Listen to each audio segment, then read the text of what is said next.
introduced myself before. If you missed that, my name's Natalie. I'm from the Community Legal Education team here at Legal Aid, and I'm here with Paul, who's a criminal lawyer.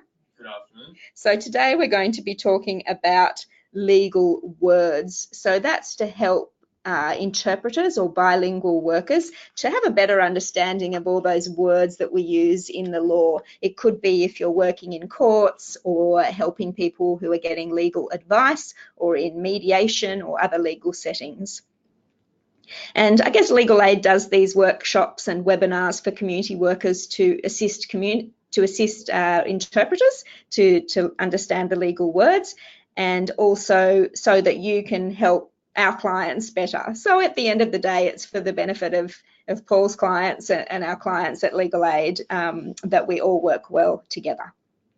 So today we're going to look at words that we commonly use in criminal law, in family law, and in civil law. And as I mentioned, you might have missed, but please ask questions anytime. Just as you typed in that you could hear us, please type questions into that question panel anytime if you want us to clarify things. We're also going to be doing some polls. So I'm just going to do a really quick poll now to have a practice. So you should see on your screen now, it says, how much experience do you have interpreting in a legal setting? Do you have quite a lot, a little bit, or none yet, but you're interested in learning more? Thanks, everyone. I'll just close that now, and we can share the results. So you'll see this is how the polls work. So, Paul, we've got most people, 57% of people have a little bit of experience in legal settings, 35% quite a lot, and 9% none yet, but they're interested. Okay. So thanks for that. That's useful. And the people with quite a lot of experience, maybe you can provide tips as well during the webinar that we can read out. So thank you, everyone, for that.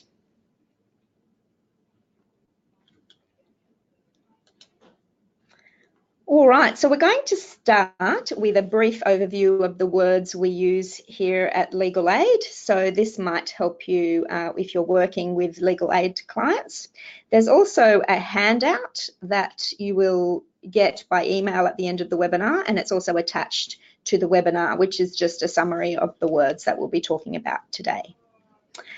So the first one you can see is free legal advice. So you may already know that anyone in New South Wales can get free legal advice at Legal Aid, and you might be asked to interpret for an advice session. So usually that might go for about 40 minutes with an interpreter. You might be face-to-face or more likely interpreting over the phone.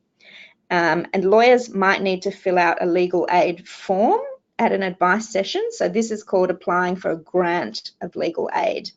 And then if this is accepted by Legal Aid, then that person will get a lawyer to give them more help with their problem.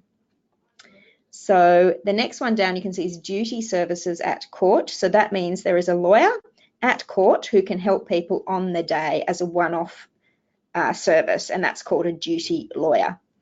And often that lawyer might adjourn the case so the client can get some legal advice, or it might be a very short matter in court. So you might again be asked to interpret for a duty session, duty lawyer at court. Legal aid lawyers might also talk about doing minor assistance for a client. We've had people sometimes think that this means for a young person or for a child, but that's not what we mean.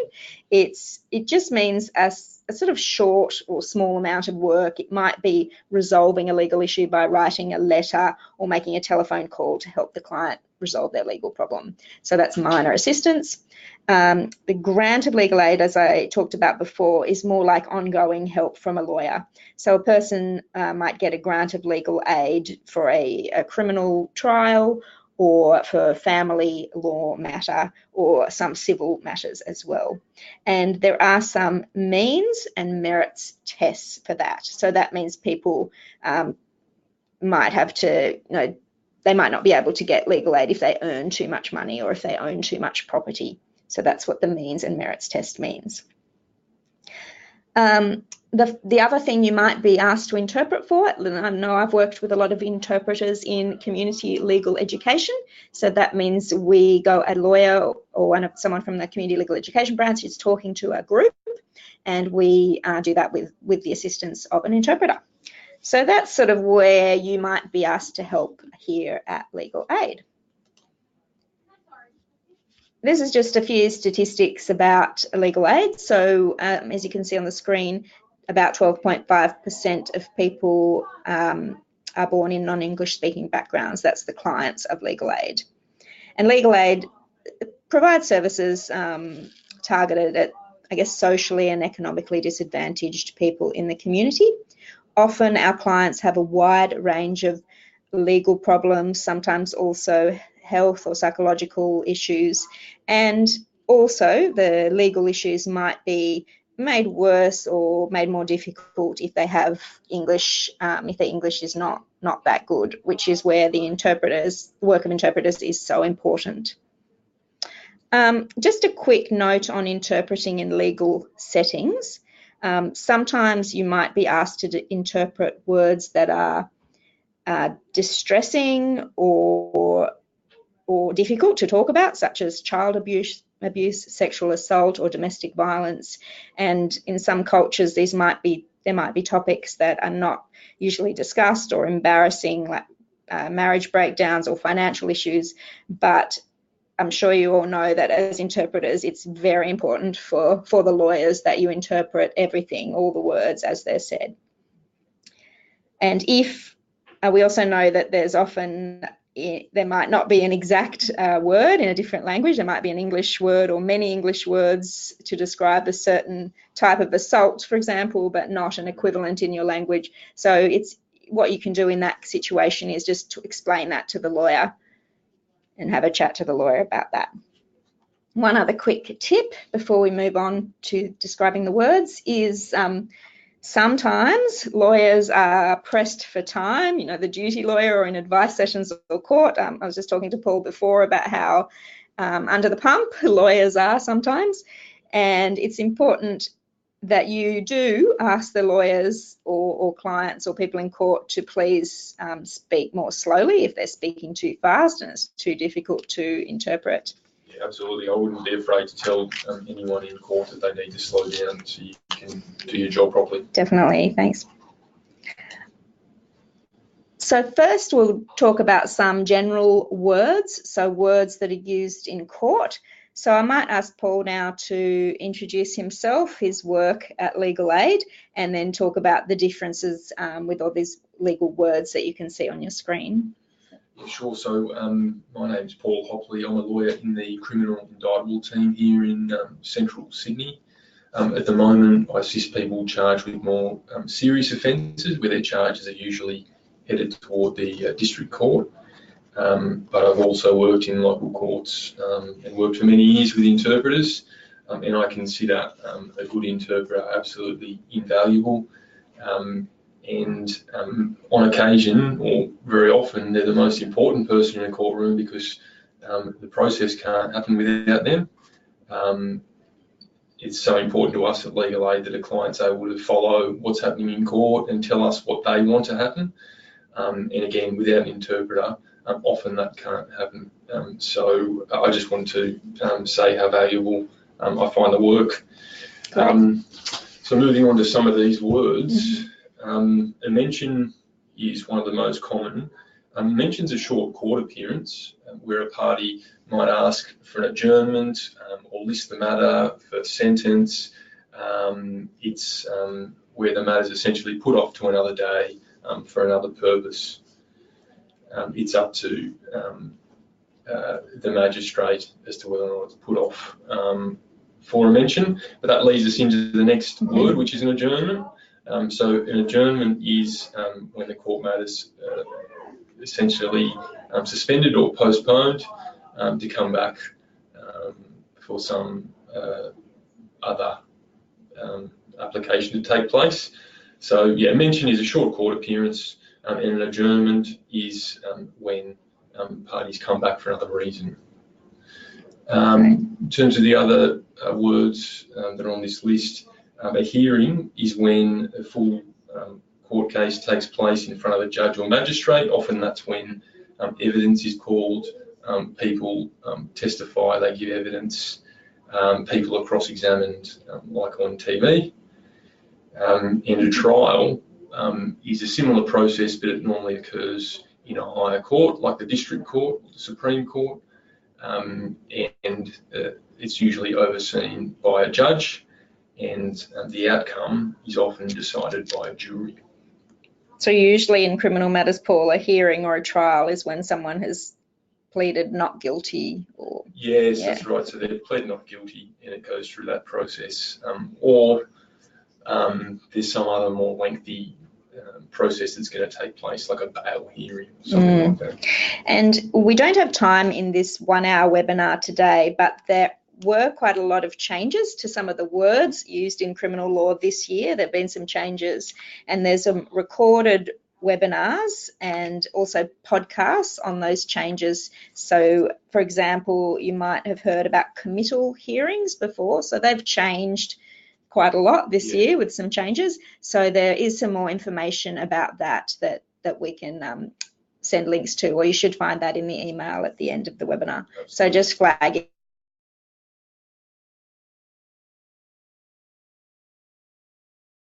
Okay.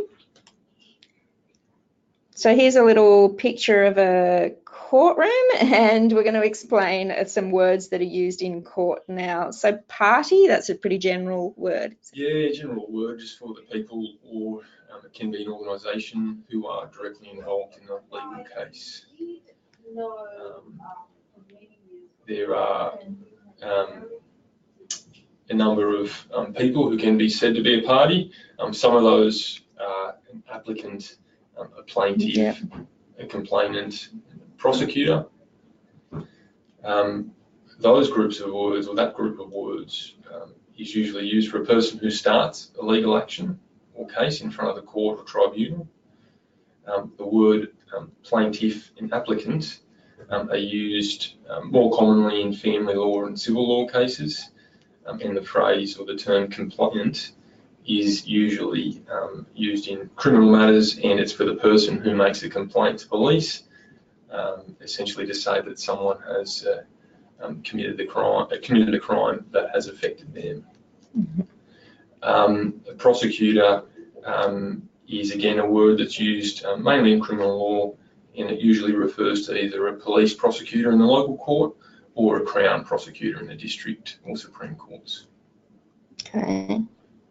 And respondent, defendant, and accused? So this group of words are usually for the person who is who has had a case taken against them, if you will. So a defendant and an accused are usually the person who has been charged with a criminal offence, and a respondent is usually the person who is responding to an application brought by another party. And the difference between defendant and accused is a person called an accused if they've already pleaded guilty sometimes, or they become an accused rather than defendant? I think they can both be, they're both fairly used, interchangeable, I think. Yeah. We're going to do another quick poll. Just set that up. So on your screen now, you can see, we're just going to test that you've been listening.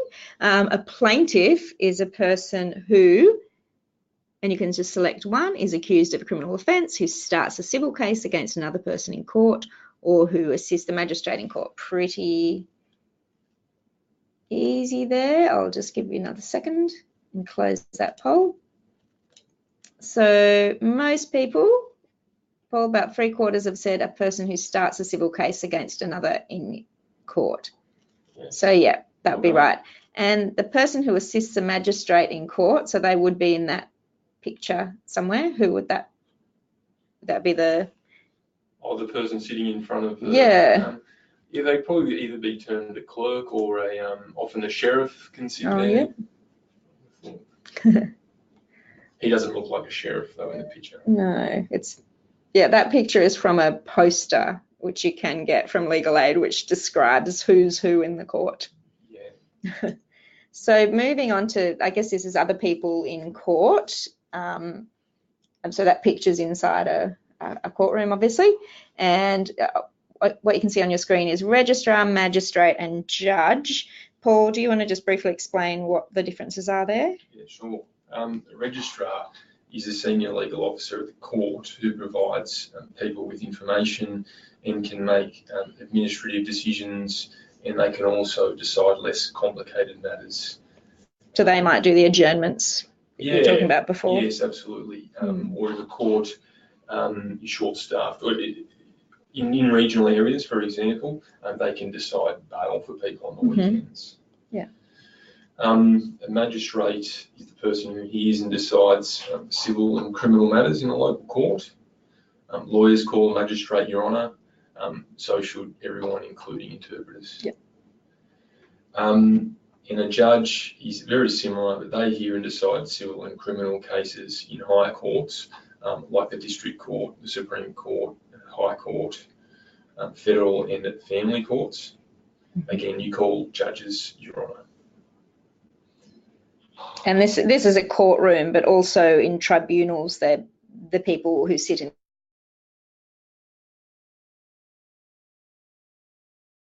Yes. Okay. And the next lot of people in court, maybe just sometimes people get a bit confused between what's the difference between a solicitor, a lawyer, and a barrister. Yes. Just briefly, yeah. So a lawyer is a more general term for a solicitor and a barrister.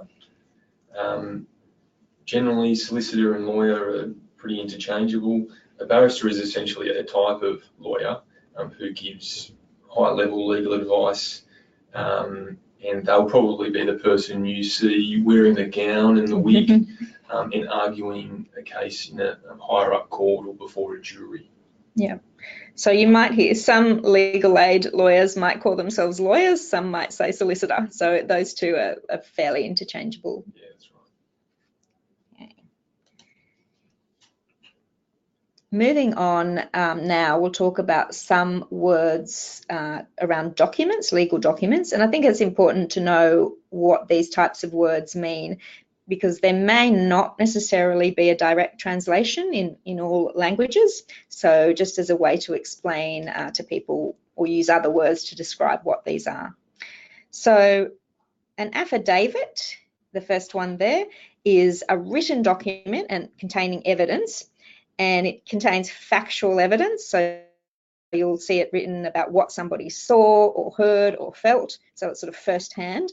And an affidavit needs to be signed in front of an authorised person. So that can be a lawyer or a justice of the peace, and it has to be sworn or affirmed to be true.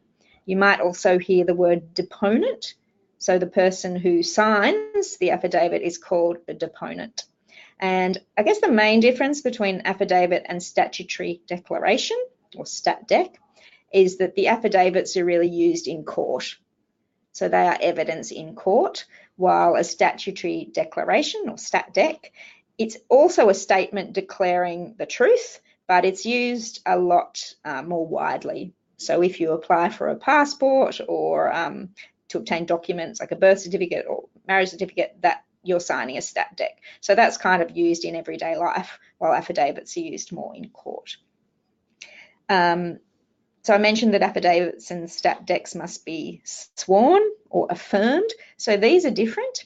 So an oath is a promise to tell the truth, and it's sworn on a Bible or other religious text. And an affirmation is a solemn promise to tell the truth in court or in an affidavit. So, I think they're important ones because when you're interpreting for someone in court, as an interpreter, you'll be asked whether you want to take an oath or an affirmation. So it can be handy to have thought of that before you go up. Great. And the final word on that screen is a subpoena. So that's a court order which telling a person or organisation to either bring documents, certain documents to court, or to appear in court to give evidence. So if somebody gets a subpoena, that means to send documents or to go to court. So if anyone's got questions about those words, please type those in. Otherwise, what we're going to do now is move to talk about some of the the common words used in those 3 areas of law I mentioned before. So we'll start with criminal law, then family and civil.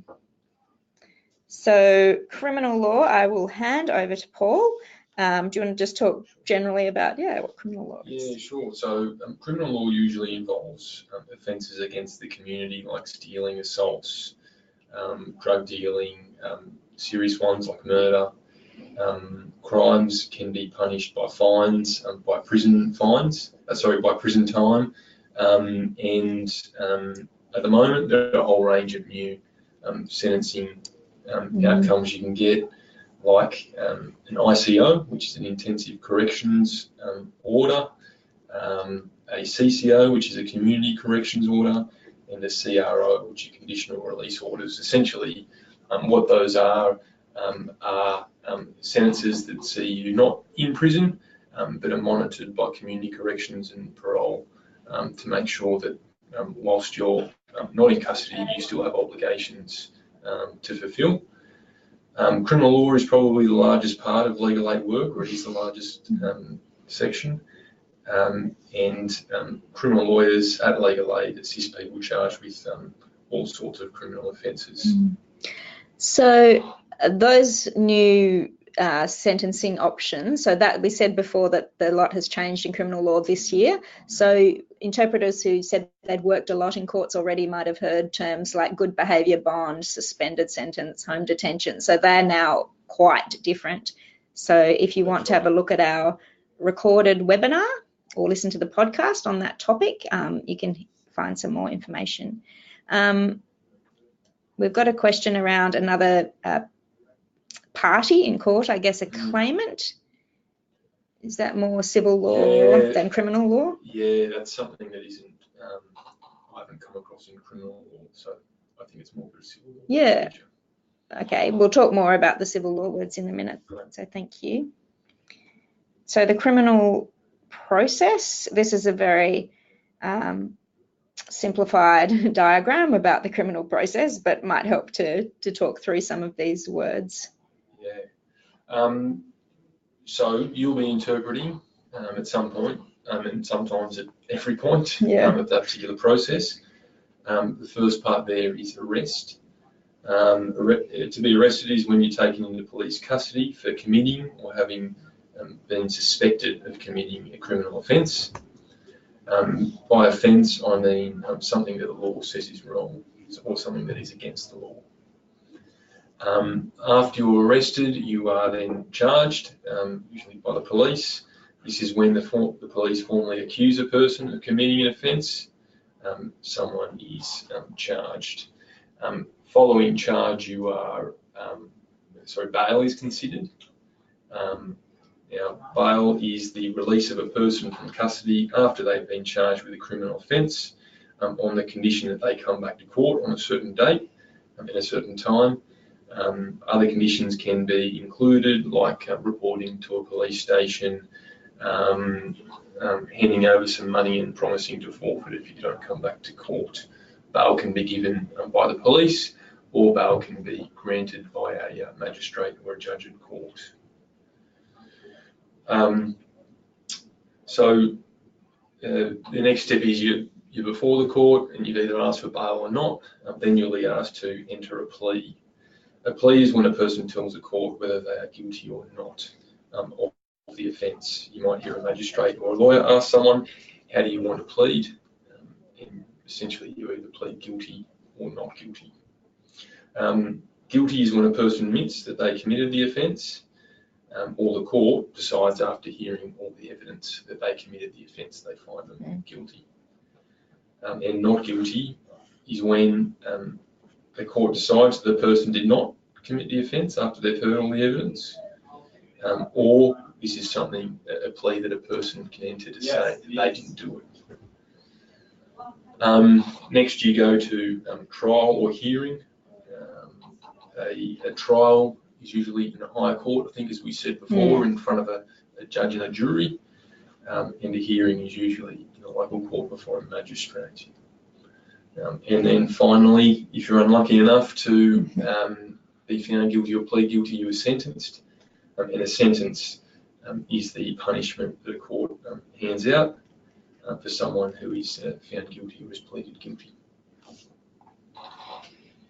Great, thank you, Paul. And we're going to do another quick poll, again, just to check everyone's awake. So if a person is arrested, this means they have been punished by the court for committing an offence, taken to court to appear before a judge, or taken into police custody. Well, that was either too easy or everyone is amazing, because 100% of people said taken into police custody. Nice one. Were arrested? Yep. Great. Moving on to some other criminal law words. I think you mentioned, Paul, you work in the indictable section, so maybe we start explaining what's the difference between summary and indictable. Yeah, sure. So a summary offence would be considered a more minor criminal offence. Those are dealt with in the local court before a magistrate. An indictable offence is a more serious criminal offence where you are usually taken to a higher court, like the district or the Supreme Court, where a judge or jury decides your case. Some indictable offences can be dealt with in a local court, though. So is that where you might hear it's something strictly indictable? Yeah, that's right. Yeah. So if something's strictly indictable, it must go to the higher court. But if it's just plain old indictable, it can be dealt with in either court. And what's the difference between the district and Supreme Courts? The Supreme Court is essentially a higher level of court within New South Wales. It will take the very most serious cases, but they both essentially have the same power to sentence someone to life imprisonment. Some of those other words up there, acquit, probably a defence lawyer's favourite word. It's when a court decides that a person didn't break the law. They can acquit someone. And custody. Custody is when someone is in the care or control of the police or in prison. They're detained. So you might hear a magistrate or a judge say, take someone into custody. Some other words you might hear the word arraigned or arraignment. That's a phrase that's usually used in higher courts for a more formal process of pleading guilty or not guilty. And as we mentioned, that word committal has changed meaning slightly. It's essentially not being used anymore. Yeah, so those committal hearings that you had before, they don't exist in that form anymore. No, not in that form. That's correct. Yeah. That's correct. Okay. All right. If anyone has questions about those sort of words used in criminal law, please feel free to type those in. And I'll just also mention quickly that we also do some face-to-face workshops for interpreters, and we've got one coming up on the 30th of November in Sydney in our Haymarket office. I think we've got a few places left, so I'll put a link in the email that you'll get if you're interested in doing more in-depth workshop around criminal law words at the end of the month. All right, so moving on to family law. So some of you who've had experience working in legal settings might have already interpreted in family law settings. So you know that that could be either in legal advice, in mediation, or family dispute resolution. We'll talk about in a minute. Before I go on, Paul, sorry, there's just a quick request to clarify summary again. Sure. So a summary offence is one that is dealt with in the local court. It does not have the capacity.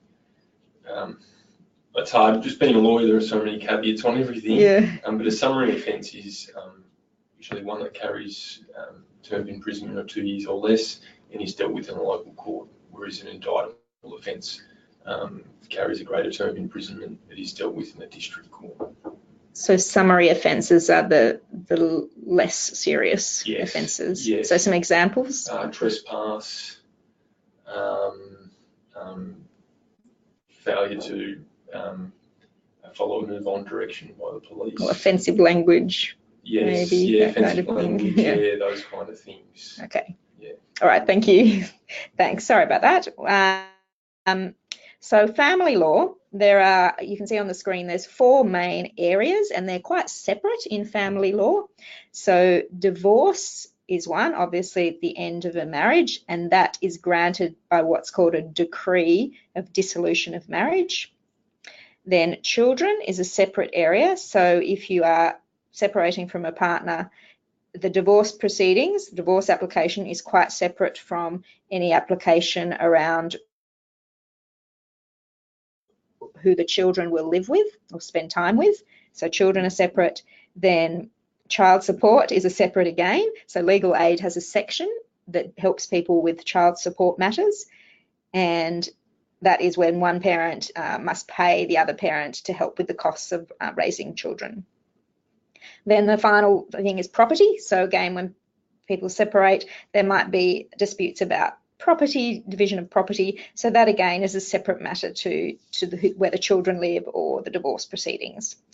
And another area of law that legal aid has a specialist service for is the domestic violence unit.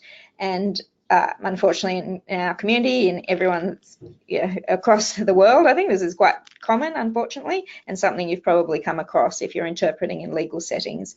So domestic violence or family violence. And there's a whole lot of other words specific to this area of law that include things like an apprehended violence order or AVO that you might hear. So again, that's another area that we don't have time to go into too much detail to get today, but something else to keep in mind if you are told that you will be interpreting for an AVO matter or apprehended violence order matter. That could be a hearing or a mention, like what I was talking about before. So it might be good to look up some of the words around domestic and family violence if you're going into those types of matters. Family law, you might know, is a Commonwealth or federal type of law. So the law is the same across all states and territories in Australia. So it's federal law. Anybody can access the family law system. So if you're married or de facto or in same-sex relationships, if people can't sort out those things, their property and children, if they separate, they can use the family law system. But it's not essential. If people can sort those things out themselves, then it's not compulsory to go through the family law system. Some other words around family law. This is something that's the main principle of family law, is what's called the best interests of the children. So if you're interpreting in a family law advice session or in the court, you might hear is this in the best interests of the children or child? So that's something you might hear. Other things you might hear are equal shared parental responsibility. And that is equal decision making between parents about the big issues about children, such as where they live, their school, religion, culture, or major health decisions. So this doesn't mean that the children spend equal time with the parents. That's a separate matter. That's, as you can see on the screen, that's the sort of lives with or spends time with orders. But the equal shared parental responsibility, that remains equal, as it implies, between both parents, unless there's some reason such as domestic violence or something like that, where that might not be the equal shared parental responsibility. You might have heard words in the past, or maybe you still do, in family law around custody, who has custody of the children. So family law doesn't use those words anymore in Australia. Instead, it's the lives with orders or spends time with orders. But you might still hear that around custody or access. They're words that aren't really used anymore. The other thing to keep in mind around family law is that parents have the responsibilities for their children. They don't have the rights. So a parent doesn't have the right to spend time with the children. It's the children who have the rights. A child has the right to spend time with their parents. In family law, if it's a complicated matter or going to court, you might have worked with an independent children's lawyer. So that's when the court appoints a lawyer to represent the child's interests in the parenting order cases. Proof of paternity, that's just something else that might come up in family law, particularly around child support. So it might be relevant if somebody is the father of the child, and sometimes there's court orders to order a paternity testing. So they're just some words you might come across if you are interpreting in family law settings. The other things you might see come across are around the family law processes. So I mentioned before mediation or family dispute resolution. So this is a compulsory step in family law, except where there's things like domestic violence or if the matter is urgent. You can't go straight to court for family law. You have to try this mediation or family dispute resolution process. And legal aid has a section, family dispute resolution section. So again, that might be another setting where you are asked to interpret, and sometimes that's done face-to-face or by phone, or sometimes if the couple is in high dispute or if there's been violence, it might be what's called shuttle mediation. So the parties are in separate rooms and the mediator moves between the parties. So mediation, it's confidential meeting where there's an independent third person, the mediator, to help people come to a agreement about their matter, and that has to be attempted before going to court. So the outcome of the family dispute resolution might be those two words you can see on the right-hand side of the screen. So either consent orders, so that's when the parties agree to what happens with the children or with the property, but it gets lodged with the court. So it turns into formal consent orders. So it's a court order that people who've agreed to themselves. The other option is a parenting plan. So that's an agreement by the parents about what's best for the children and for them. And that's often done with the help of a mediator or family dispute resolution practitioner.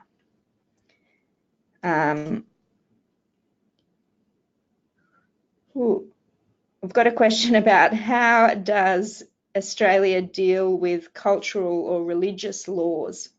I guess there are lots of cultures that have their own types of divorce, I guess.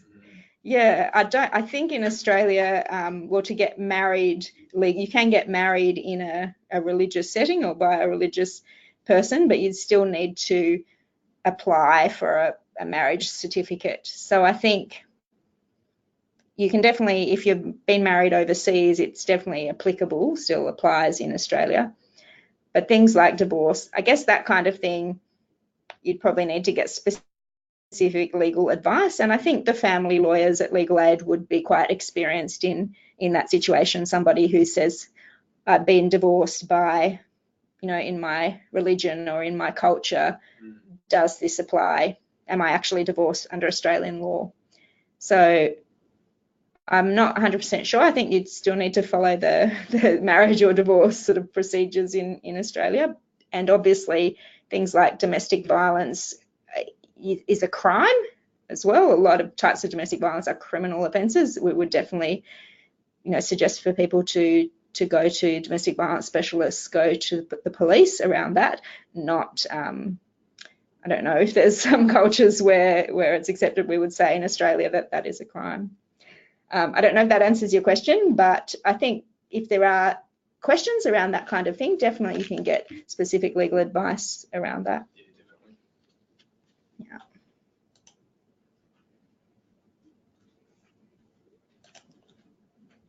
I'm just going to do a quick poll before we move on to talk about civil law. So family dispute resolution is a type of, this should be really quick, criminal offence, court order or mediation.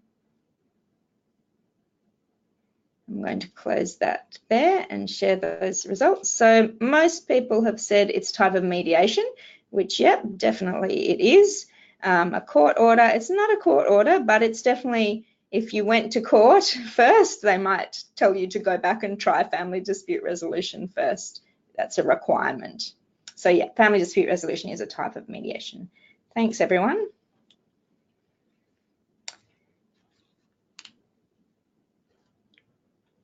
We'll talk a little bit more. There's a few more questions, but I might go on to civil law and then we can discuss the questions at the end, if that's all right. So civil law is another area of law that we do at Legal Aid, and how we describe civil law is problems that happen in everyday life. So everyday problems with a legal side to them. So people will probably know that they have a criminal law problem because they're in trouble with the police. They'll probably know they have a family law problem because their relationship is breaking up. But a lot of people might not know that they have a civil law problem.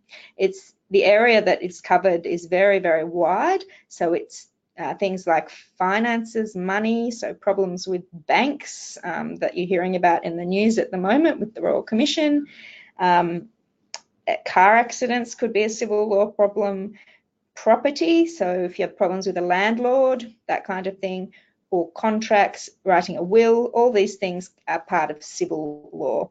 So at Legal Aid, we don't cover every area. We focus on the areas that impact our target client groups, so people who are economically or socially disadvantaged, vulnerable people. So, for example, we don't do business law and tax law and that kind of thing at Legal Aid. That's private lawyers do that. So types of areas we do cover, you can see on the screen. So discrimination. So unlawful discrimination is when somebody's been treated unfairly because, so for example, not offered a job because of your race or sex or disability. So you can get advice from Legal Aid for disability or any form of discrimination.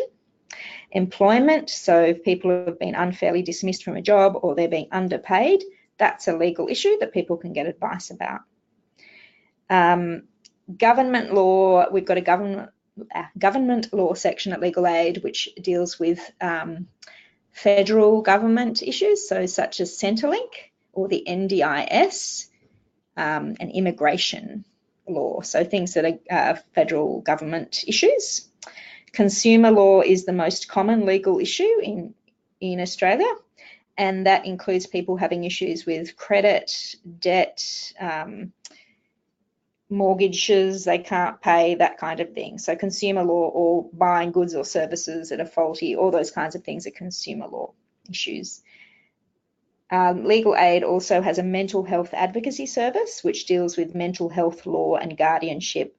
So people who need some assistance or be protected if they have disabilities, mental health issues. So that's guardianship and mental health issues. So there's a section there. Coronial, that's also another section we have at Legal Aid, a coronial inquest unit that assists people, families of people who have died in circumstances such as suspicious circumstances or that kind of thing. So you might be asked to interpret for coronial matters. The last thing on the right-hand side there is work and development order. That's another term you might hear. So that's something that's available for people who are not able to pay off their fines. So they can, instead of paying their fines just normally, they can pay off their fines by doing volunteer work, courses, treatment programs, or health programs, that kind of thing. So that's another term that you might come across. So a few civil law words you can see on your screen there. If you're interpreting for a civil law matter, particularly in a tribunal or a court, these are some of the words you might hear.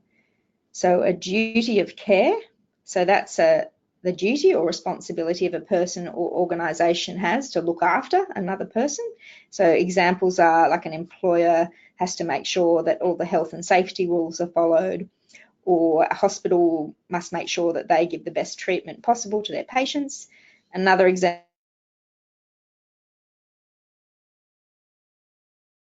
safe and people don't slip over, that kind of thing. So that's a duty of care. Negligence, so that's when a person has a duty of care, but if it's been breached and causes damage or loss to another person. So if that shopping centre left an area of the floor all wet and people slipped over, that might be that they are negligent. So statement of claim, so that's a court document, and that's what's used to start a court case. And that could be about a debt if somebody owes you money, or for other civil law cases. So most civil law cases are started by a statement of claim. Other words you might hear around similar to this is a summons. And that, do you get summons in criminal law as well? No, that's a civil law. Oh, yeah. So summons or statement of claim you might come across in civil law. The next word there is damages. So what that is money. It's a funny word to use, but it means money which is claimed or awarded by a court to compensate somebody for loss or injury. So for example, in a car accident case, you might get damages. Damages might be the cost to repair the car or the cost to hire a replacement car. So it's money to replace what you've lost, I guess. So damages. And the last thing you might see is terms of settlement. So that again is a document, and that records how much the parties have agreed to settle a civil law case. So often matters are settled, so that means agreed between the parties. So you might come across terms of settlement. Okay. We're going to do one final poll, and I'll just launch that now. So you can see on your screen there, just to again check that everyone's listening. If a person receives a court order for damages, this means they have been awarded money by the court as compensation. They have to pay money to the court, or they have to fix up damaged property. So that one's a bit trickier. It's a very strange word to use, I know. Okay, I might close that poll now and share the results.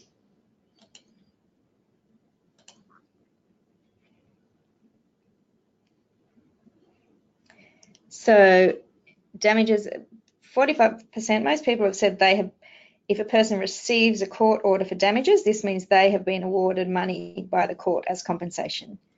Yeah, so I think that's right, but it is a very confusing term. So we've got other people say they have to pay the money to the court. So I guess that could be the case. The question's worded in a tricky sort of way, but somebody could have to pay damages to someone else as well. That's right. But it doesn't really mean damage to property. All right, thanks for that, everyone. Hopefully that's clear enough around those civil law words. What we're going to do now, we've got another few minutes, so I'm just going to show you where you can get a lot more resources. There's heaps and heaps of legal glossaries online. So like I mentioned before, if you found out, for example, that you will be interpreting in a traffic matter or a domestic violence matter, it might be good to sort of look up some of the words that might come across in those settings.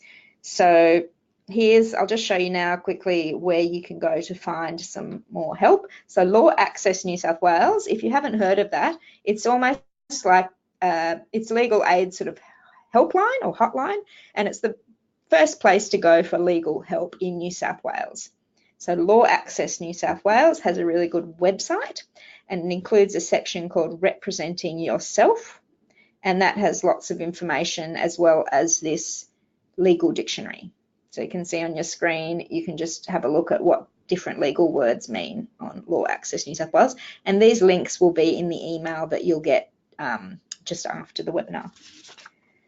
The Victoria Law Foundation also has a glossary, but just keep in mind that some words are a bit different in some states. I think in Victoria, what we call the local court, they call the county court, maybe? Yeah, the district court, they call the county court. Yeah, so we don't use the term county court in New South Wales, but they do in some other states.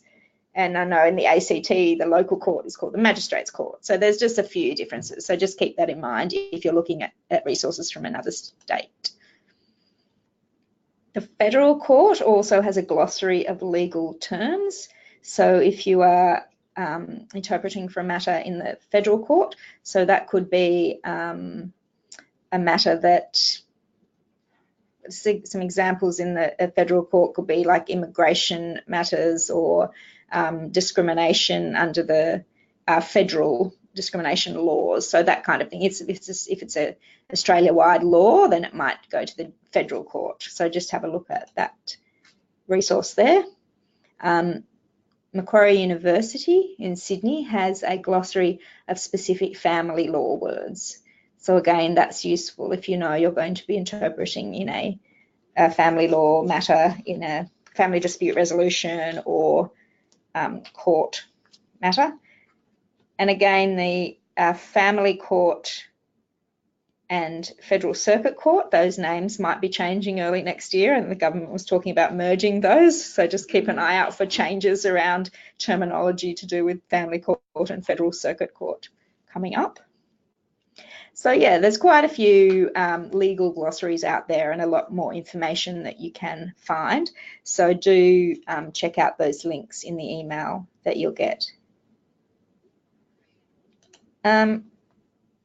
Finally, I mentioned before that we have a workshop coming up, face-to-face workshop for interpreters on legal words, and there is regular workshops and webinars for interpreters, and also we have a lot of interpreters tuning into our other Law for Community Workers sessions just to get a bit more familiar with different legal topics that they'll be interpreting in. So examples are some changes to the criminal laws that have happened this year, so around driver disqualifications, the changes to sentencing laws. So that's the type of thing that interpreters are very welcome to tune into. They're all free. There's a lot online, so webinars like this and also podcasts.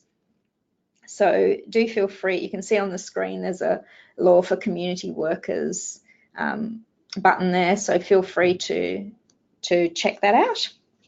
And we'll send you the links to that face-to-face workshop on criminal law words in the email if you're interested in exploring that a bit more. So that's on the 30th of November 2018.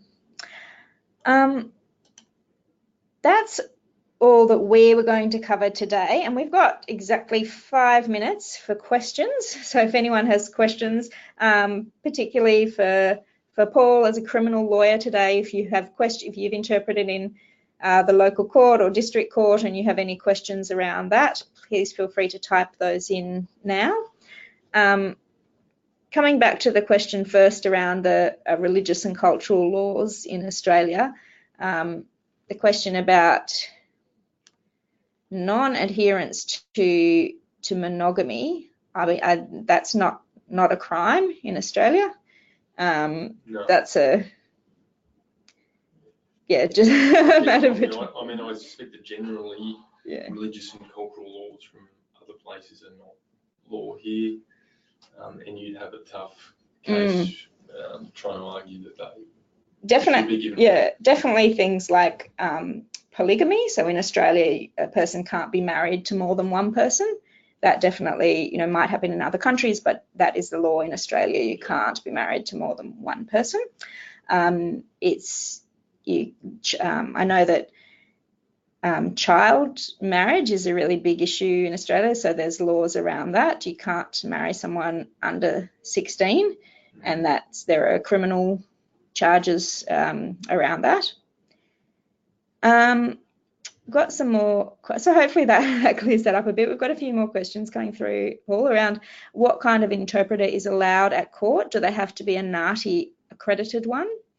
I think that they might. I think that is preferable. A level, I can't remember exactly, but I think that is preferable, and we might have some experienced interpreters listening today who can type in the answer to that. Do you have to be NAATI accredited to interpret at court?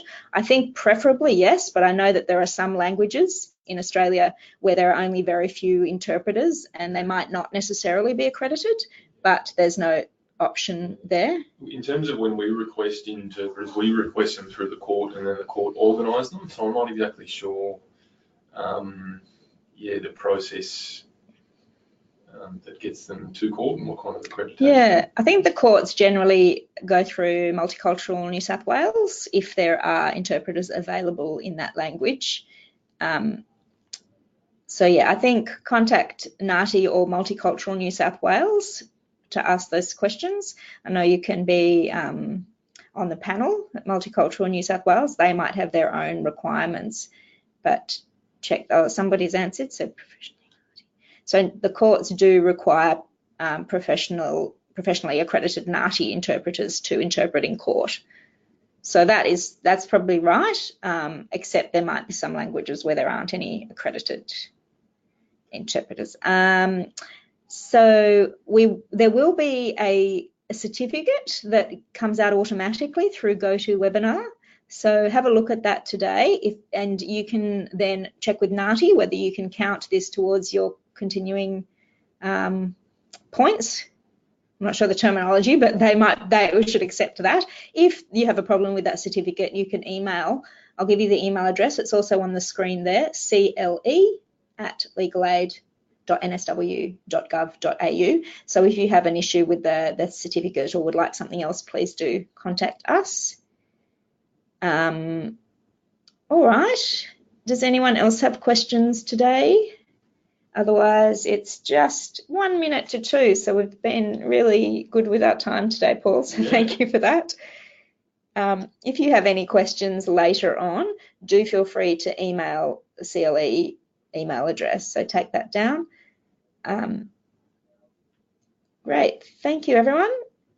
And we will hopefully see you at our next webinar or listen to our podcast. So again, you'll be getting a survey which comes out, I think, when you shut this down, and also with the email you get in an hour. So we'd really appreciate your feedback. So do the survey. Otherwise, thanks so much for your time today. And thanks, Paul. Thank you. Okay. See ya.